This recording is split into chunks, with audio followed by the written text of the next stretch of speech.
আসসালামু আলাইকুম। ওয়ালাইকুম আসসালাম। তোমার নাম কি মানা? মেহেদি হাসান মোল্লা। বাড়ি কোথায়? অ্যান্ড এরন্ডায়। আচ্ছা, সর্বপ্রথম প্রশ্ন করি আপনাকে, প্রথম কলেমাটা। প্রথম কালিমা তৈয়বা, লা ইলাহা ইল্লাল্লাহু মুহাম্মাদুর রাসূলুল্লাহ সাল্লাল্লাহু আলাইহি ওয়াসাল্লাম। সাল্লাল্লাহু আলাইহি ওয়াসাল্লাম, আলহামদুলিল্লাহ। দ্বিতীয় কলেমা।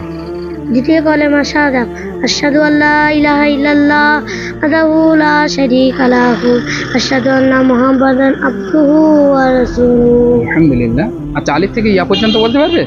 বলো।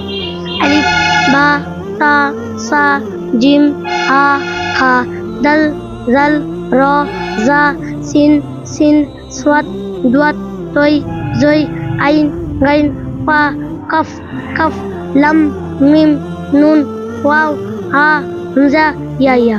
আলহামদুলিল্লাহ। তোমার কার কাছে পড়াশোনা করো? আমি আমাদের হুজুরের কাছে। আচ্ছা, হুজুরের